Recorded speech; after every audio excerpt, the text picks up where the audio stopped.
Basically, as more men end up leaving the labor market, the women are going to end up taking up the lion's share of much of the work. As many economists have dubbed it the she economy, unfortunately, many women are not prepared for what is to come. With over half of all college graduates being women, what is left for many men to do? In this article, this is a Yahoo article that came out not too long ago talking about it was a narrator, is a TV host by the name of Mike Rowe, and he had talked about basically he warns that the 7 million American men are in essence done looking for work and have punched out. And why this is serious? Why is it serious? Is because these are typically young men, young working age men, from the age of 25 to 54. And many of these men who could be working in infrastructure jobs, they could be working in many of the jobs that we need, like engineering, much of the trades. There's a shortage basically everywhere you look. And many of these men are just not interested in being wage slaves. They're doing the best thing that they can do to collapse the system, which is simply not to participate in it. And so this similar outcome is happening in places like in China. You have the lying down men who just realize there's nothing in it for them. We're at the tail end of a system, and many of these individuals have just basically said, "Fuck it, they're not gonna bother." And it goes on to state here in the article why this is going to be a problem in the coming years. It says there that they've in essence punched out, they're done. And so what's really happening in the country now, look, that scares me to my core fundamentally is that we've never had so much unrealized opportunity and so little enthusiasm for it. And he goes on to say why the workforce participation rate is waning. And it's basically this happened, of course, during COVID, but this actually started way back in the early back in 2016, where people started to notice that there was more men who were not participating in the labor force. And it goes on to say, it says the Minneapolis Federal Reserve Bank also found that 25% of prime age Americans are currently not working. And while some say that they're looking for jobs but can't find any, others are actively choosing not to join the job hunt. It goes on to state, it says the report points to reasons like caregiving for elderly parents or a child, health-related concerns, some just retiring early, going to school or joining the military. And it goes on to state here, it says the growing gender gap, women, as I said before, women make up the vast majority of college graduates. Men are not looking to go into college. And so what we have is an economy where a lot of men who are not working in infrastructure, or who should be working in infrastructure, are going to collapse the system. And the article goes on to say that many of these individuals, what sounds like basically playing video games, they spend around 2,000 hours a year, which is roughly about 5.5 hours a day staring at screens like the one that I'm staring at right now. And so many of these individuals, maybe they're doing content creation. Maybe they're working doing YouTube or Twitch or whatever it is, right? Maybe they're making videos on TikTok or finding some other way basically to get by, but they're not working in many of the trades. They're not working producing anything. And so moving forward, there's only so much unskilled labor that you can bring across through the border. And most of those people that are coming here are typically coming for the welfare. This was the same thing that Europe went through, to the point where even the migrants literally said, we're only here for the welfare. And so they would bypass certain European countries to get to the country that offered them the most welfare. And they're just trying to hold the system up. Now, this, of course, is going to get worse as more baby boomers retire, and many of these individuals do work in infrastructure. When I was in Nebraska, the hospital that I was working at, one day I was in the elevator going to the floor I work on, and the chief engineer was in the elevator. It was an old man. His body, was not in the best of shape. The guy was 71 years old, and I asked him, "Are most men your age?" He's like, "Yeah." Most of the guys that are basically repairing everything in the hospital were old men, old age men that realistically should have already been retired. And so I was like, are most of the guys that you work with, are they about your age? And he's like, yeah. And I'm like, what the hell is the hospital going to do when you eventually retire? Because you're not going to be able to do this forever. He's like, I don't know. I'll be dead by then.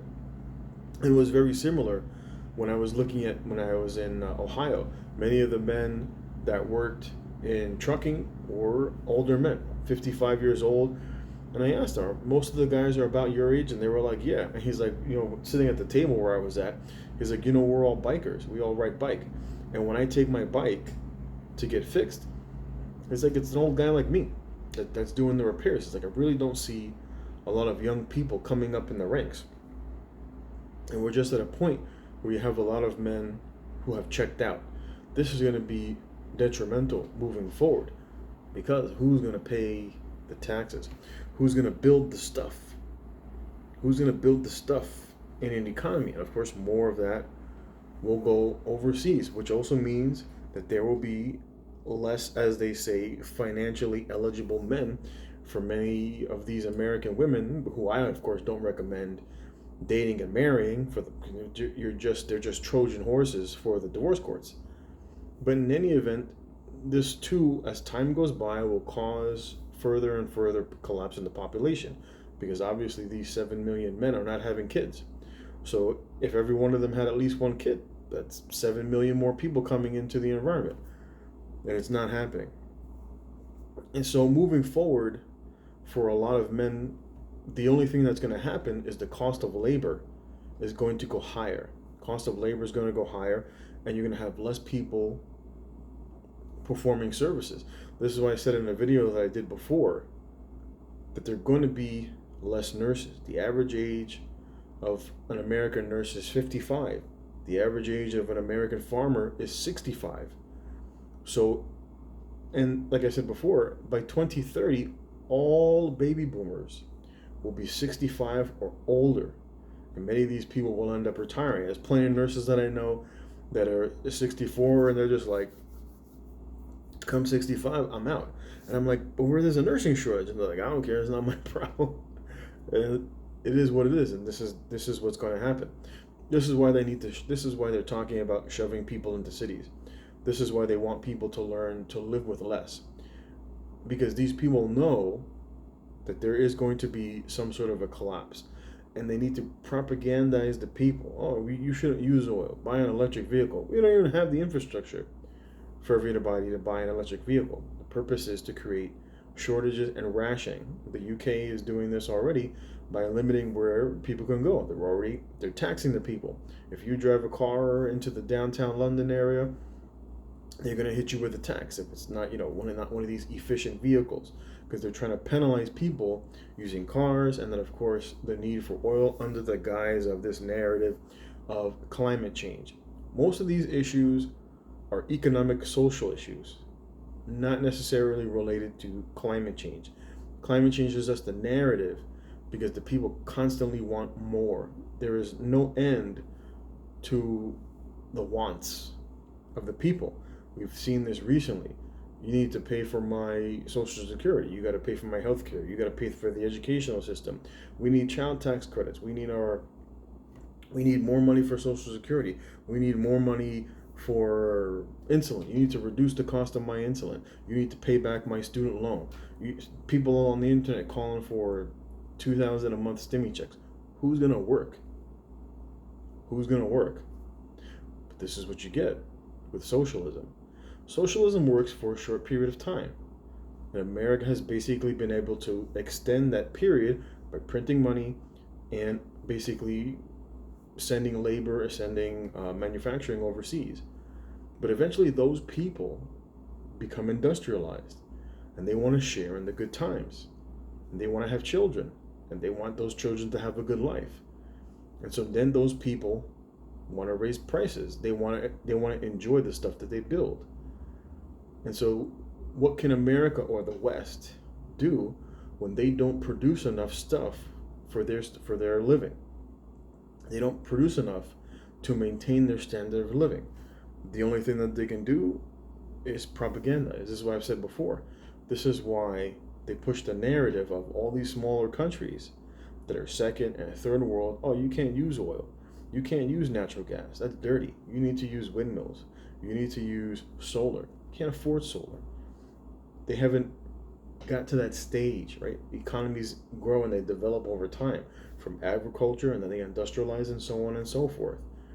But the problem is that then they want to find cheap labor so that they can enjoy the good times, because things become more expensive in their country, and they're like, hey, let's manufacture over here where it's a little bit cheaper so that we can have a higher standard of living. You start running out of cheap labor. This is the problem. Europe people produce less. America has over 100 million. 1 out of every 3 do not participate in the labor market.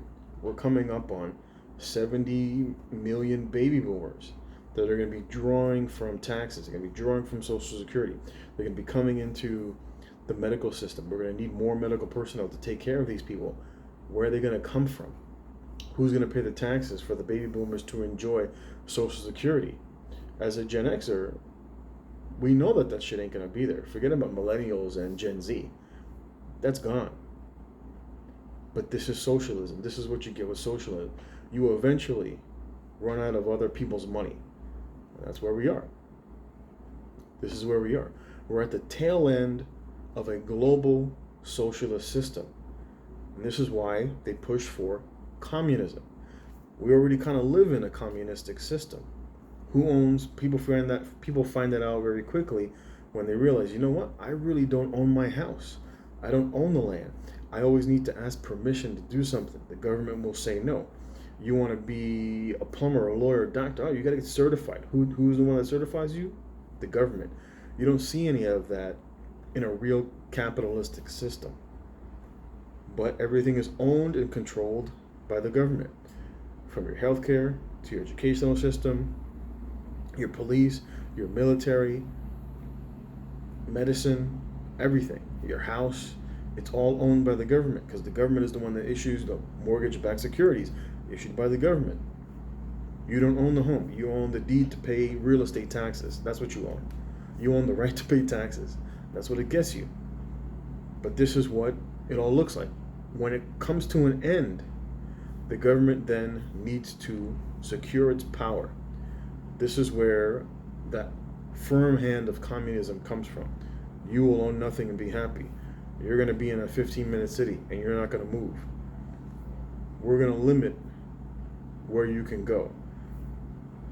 We're going to take your guns away. This is the narrative that they push. Shit, look what happened to the people in California. That should have been a perfect example of communism. You can't collect rent. Not only can you not collect rent, you can't kick those people out, and they can live there for free, and you still got to pay the mortgage, and you still got to pay the gas and electric, and you got to make repairs. People think communism is very different, but it's been this way for so long that people think that this is normal. They blame everything on capitalism. It's like, where? How do you see capitalism with too big to fail? That doesn't exist in capitalism. Bailouts, that doesn't exist in capitalism. What is it? The diversity hiring, that doesn't exist in capitalism. Everything is based off of merit. You hire the best, the most qualified for the job. Oh, I'm sorry, you're a white man, I can't hire you. You're a man, I can't hire you. I need a black woman because she ticks off more boxes. That doesn't exist in capitalism. But you see that in fascism, where the government interjects with businesses, right? Costco can stay open during the pandemic, but the small mom and pops, you got to shut down. Churches got to shut down, but the brothels can stay open. Martha's Vineyard can stay open. What's his name? Gavin Newsom's vineyards, those can stay open. This isn't what capitalism looks like. This is more of what you see in socialist that leads to communism, and that's unfortunately where it's going to go, because the people are going to want more and more free stuff, especially as things get harder and harder. And when these women realize that the weight of the economy is on their shoulders, as more and more men leave and want to live their best life or just live minimalistically, they're going to quit too. We see this with nursing. You see this with doctors. Almost 40% of doctors quit by year 6. Why? Because they want to be mothers. Same thing is true with doctors and with nurses and lawyers. 25% of nurses quit by year 1. 40% of those remaining quit by year 3. It is what it is, but this is what is the outcome of manipulating economies for personal gain. And eventually, it will lead to the heavy hand of communism. We have a softer version now, but as things start to collapse, and it happens slowly and then all at once. And when that happens, you're going to see a very different side of the United States and most of the West. Most of the West, what you saw during COVID, you're going to see that and more. And it's up to the American men whether they're going to do something about it when the time comes. I particularly don't see it. This is why you see them demonizing masculinity. Oh, do you hit the gym and you're working on getting swole? You must be a Nazi. Do you believe in men are the head of the house? Do you believe that men are born men, and that there are only 2 genders? Oh, you sound like a Nazi. This is the route that they're going. The continued demasculinization of men, because those are the ones that are going to fight back. Those are the ones that are going to stack bodies. Those are the ones that are going to put people to death.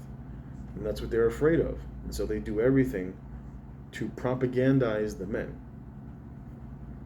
But the laws of economics can only be ignored and manipulated for so long.